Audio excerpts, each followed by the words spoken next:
Hello, everyone, and welcome. I'm your guide for this session, bringing insights from years of hands-on experience in modern hospitality. Today, we're going to jump right into one of the trickiest and honestly most important situations you'll ever face in your career. It is an absolute pleasure to welcome all of you, the students of Europe Hotel School, to this digital training. I want you to think of this as your bridge, connecting the fantastic theory you've been learning with the real-world, fast-paced reality of a top-tier hotel. So, look, our focus today isn't just about shuffling rooms around. No, it's about mastering the delicate art of the guest experience, especially when the pressure's on. All right, let's dive in. We're kicking things off with a concept that, let's be honest, gets a pretty bad rap. Most people hear overbooking and think it's a huge mistake. But in this section, we're going to flip that script. I want you to see it for what it really is, a deliberate, calculated business strategy. Let's get one thing straight, right off the bat. This is not an accident. Overbooking is a standard industry practice, and it's all about making sure the hotel's full to maximize revenue. You see, it's a calculated risk based on the statistical fact that a certain number of guests just won't show up. It's a fundamental tool in the revenue management toolbox.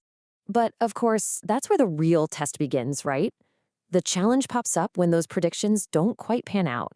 Maybe there are no flight delays, there's a huge event in town, and suddenly every single person who booked a room arrives at your door.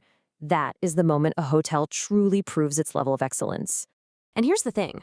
That kind of excellence doesn't just magically appear when a guest walks up to the front desk. Nope, it all starts way, way before they even step foot in the lobby. So let's talk about the pre-arrival phase and how a well-prepared team can get ahead of any potential full house issues. Success here really boils down to three critical steps. First off, your revenue and front desk teams have to be constantly on the lookout, monitoring everything from weather patterns to flight schedules and big city events. Second, they need to protect and safeguard rooms for your most important guests. We're talking VIPs, loyal members, and so on. And third, and this is probably the most crucial one, they have to communicate constantly. Because, think about it. The absolute last thing you want is that moment of panic, discovering you're out of rooms while the guest is standing right there looking at you. Being proactive and communicating ahead of time turns what could be a crisis into just another manageable task. Anticipation truly is everything. Okay, but let's say you've done all that. You've prepared, and still, it happens. You have to relocate a guest. Now what?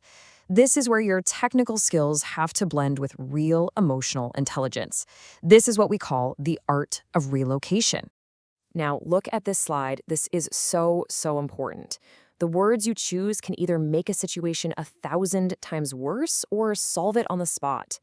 Vague phrases like an unexpected change, that just makes people suspicious. But when you use clear, respectful language that's focused on a solution, well, that changes everything. You're not telling them about a problem, you're telling them about a solution you've already found. And when you say you have a solution, you better believe it has to be a rock-solid one. These items you see here, these aren't just suggestions. I want you to think of them as the non-negotiables. The new hotel has to be just as good or better. The ride there must be seamless and covered by you.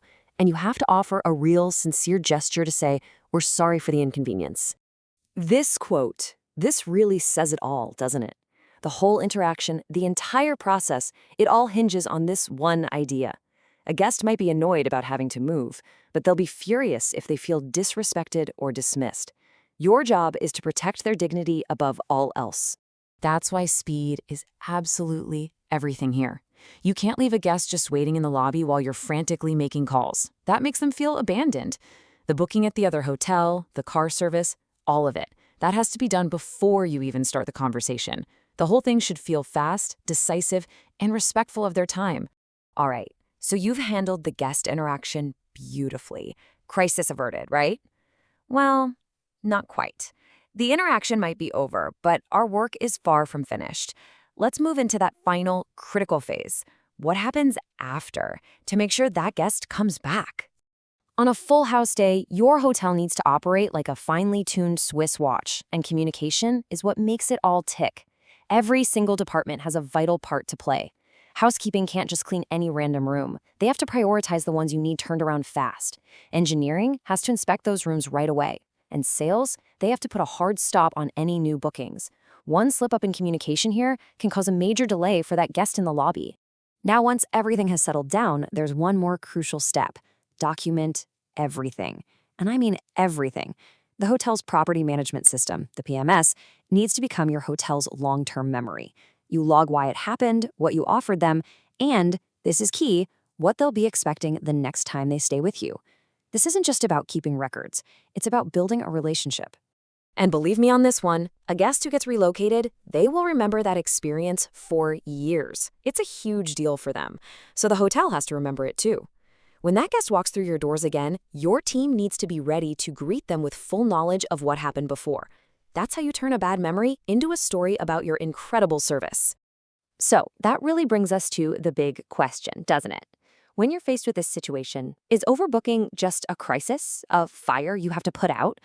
Or is it actually a rare opportunity to prove just how amazing your service can be, and in the process, earn a loyal guest for life? The choice ultimately comes down to the preparation, the communication, and the empathy of your team. The question I'll leave you with is, which will it be?